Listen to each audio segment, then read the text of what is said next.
Chapter 6. Ellie. All week, I debated whether I should mention what happened to Jenna. But I never told her about my dance class, and I'm still not ready for anyone to know about that. So when she asks what's wrong, I tell her someone from one of my classes said some mean things to me. It's not a lie. Michael is from a class I'm taking, and he was a douchebag. I just don't go into details. Jenna, being Jenna, is outraged on my behalf, at the same time as she is trying to find excuses for the person being a jerk. I have to remind her she doesn't know this person, and in this case, she needs to side with her friend and allow me to bitch about him. So she does. Because that's who she is. I avoid any hangouts where D might be present all week. Come Friday morning, I've convinced myself that the almost kiss did not happen. It was all in my head, and tomorrow I can go to dance class and act normal in front of him. It's the first time my film class is meeting, and it's one of the few classes I'm very excited about. The film class at uni is notoriously hard to get into. Everyone wants it, so it's only open to sophomores and juniors, and acceptance is based on grades. Throughout the years, it's become a status symbol to take the class. It's a simple pass-fail class, and one of the easiest passes at uni. Every week, our homework is to watch a movie. In class, we discuss it. The focus is on cultural differences, especially in the workplace, so anyone wanting to do business on an international level takes it as a quick and fun primer to learn about do's and don'ts in the business world. This will be the first time the class meets. I'm ready, with several pages of notes on the movie we were to watch. Too excited to stay in bed, I get up early and clean the kitchen. Lydia had another late night out, and was apparently hungry when she came home. I finish the dishes just as the doorbell rings. Wiping my hands, I open it to find Jenna. "Hey, what are you doing here?" I ask and invite her in. "I was wondering if I could borrow your red dress. Julian asked me out tonight, and I have nothing to wear." "Sure. Let me just try to get Lydia up first. She has a class in half an hour." Jenna follows me as I knock on Lydia's door and go into her room. Her clothes are strewn across the floor and she is sleeping soundly on her stomach, black smudges around her eyes letting us know she didn't remove her makeup last night. "Lydia." I grab her shoulder and shake. "Lydia, it's past 9. She grumbles and turns away from me. "You have class," I say, but I already know it's a futile effort. "How late did she stay out?" Jenna asks. "I think I heard her come in around 3:30. I don't think she'll be going to class today." I shake my head and kick her shoes out of my way as I leave the room. "You might be right. It's so strange to think you're twins." I agree. I hurry to my room to find the dress Jenna wants to borrow. It's a simple red dress with thick straps and a skirt that flares. "Do you need a cardigan to go with?" I ask as I hand it to her. "No, I think I'll wear my white one." She takes the dress off the hanger and carefully folds it. I know she'll steam it to get the wrinkles out, and she'll return it dry cleaned and perfect. It's one reason I let her borrow whatever she wants. Had it been Lydia, I would have had to go pick it up off her bedroom floor and hope that the mysterious stains were just alcohol or food related. "Walk me to class?" I grab my things and head for the door. "Sure. What class do you have?" "Film." Jenna grimaces as I close the door after us. "I tried to get into it too." "You did? I didn't know that." She nods. "I was waitlisted. But I guess it's all filled up now. Maybe next year." "Maybe. But you know my grades are decent at best." That was a lie. Jenna's grades were good, but when every top student at uni was competing for one of the 50 spots in the class, good grades weren't enough. "You're going to have to let me know if it's worth it," Jenna says. "I will." We head for the campus, and I'm once again grateful to my aunt for getting us an apartment so close by. It barely takes us 10 minutes to walk to the main buildings and past Dirty. As we draw nearer to the coffee shop, I notice Jenna growing more quiet. "What's wrong?" I ask and follow her gaze. Oh. She's spotted Julian, talking to D. As my brain tries to think of something to say, D looks up and our eyes meet. He says something to Julian that we can't hear and walks away. I exhale in relief. Julian turns with a grin on his face. He moves toward us. How's that going?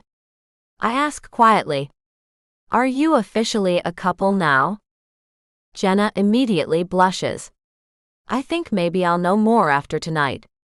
We've only been on a few dates. Yes, but you've met his friends and his sisters. Has he done anything more than kiss you yet? Ellie. I like that he's taking it slow. I grin at her embarrassment. As long as he also takes your virginity. I'm not discussing that now, shush. She smiles at Julian as he reaches us. Good morning, he says. Do you have class now? I do, I say. And I don't want to be late, so I'll leave her with you if you don't mind. Jenna looks like she wants to protest. I'll take good care of her, Julian says, and I walk backwards away from them, raising my eyebrows at Jenna when Julian can't see me. She scowls at me and I laugh. The auditorium where the film class is held could fit over 50 students, but according to the teacher, even 50 is pushing it since most of the class is discussions. I look around, trying to find someone I know to sit with. When I don't see anyone, I choose a seat somewhere in the middle. I bring out my laptop with my notes and relax. The door opens again, and more people enter. I know by the tingles along my neck that one of them is D. Fuck. Why is he here? Is he taking the class? He's ridiculously handsome in a gray Henley and jeans. His dark hair is smooth and just begging for someone to run their fingers through. I bite my lip and clench my hand to stop it from reaching out. His eyes briefly land on me, and I see surprise and something else. Panic grips me as he walks toward me. Ellie? Someone says by my side. I look up, and it takes me a moment to recognize one of uni's top hockey players. Hi, it's Aaron, right? You remembered. Can I sit here? I don't think I know anyone else. I glance at D, who is scowling at me as he walks past. Sure. Some company would be nice. Although I'm pretty sure everyone here knows who you are. He laughs. Maybe, but I don't feel like talking about hockey, and I know you couldn't care less about it. This is true. I smile as he sits down. Aaron is a regular at the bar where I work. It's a hangout for the hockey players, and I've been hit on by pretty much all of them at one point or another. Once they realize I have no idea what goes on the ice other than men with sticks chasing a black thing, there is usually disappointment. When they learn I have absolutely no interest in knowing more, or hooking up with any of them, things become more relaxed. So, did you watch the movie? I ask. Yup. I'm not used to subtitles though, so that was weird. It takes some getting used to. Jackie loved it.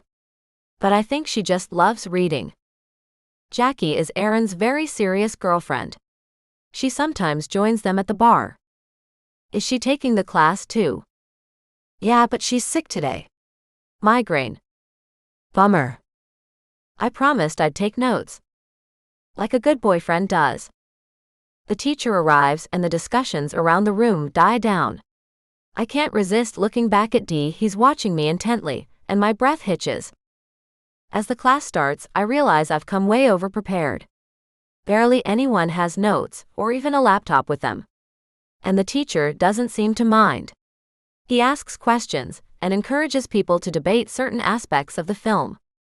Every once in a while, he asks someone's name and writes it down. Aaron leans in closer. I've heard that's the pass list. He nods to the paper with the names.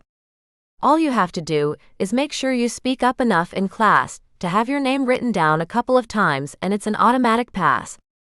I nod at him. I've heard the same.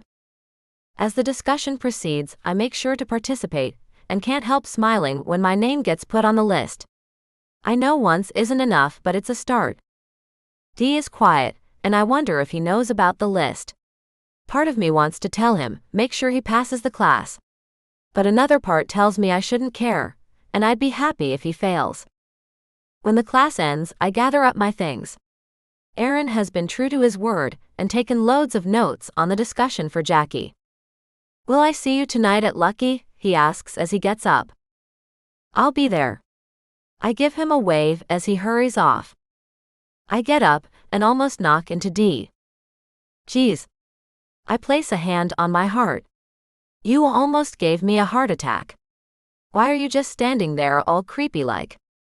I force myself to walk away from him before he can answer. You know Roswell? He asks. Aaron. Yeah, I know him. You know he has a girlfriend? His voice is sharp. Hard in a way I haven't heard before. I glance back at him as I leave the room. Yes, I know. But you're still meeting up with him? I stop and turn. He's too close again, and I regret it immediately. What's your problem? Why do you care who I meet up with or not? I don't. I just never took you for a homewrecker. Is he serious? His mind immediately jumped to me having an affair. There's smoldering in his eyes, and I have to fight down the part of me that wants to explain and make him look at me with the desire he had last time. I shake my head. What I do or don't do is none of your concern. You need to stay out of my life.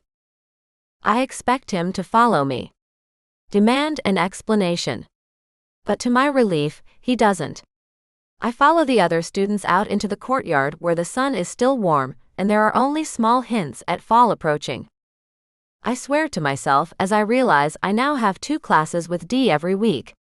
This is getting worse and worse, and I wonder what gods I have offended to be put into his presence so often. But he won't win. I'm not dropping out of film class because he's there. If he expects me to, he is sorely mistaken. I'm just going to suck it up and ignore him.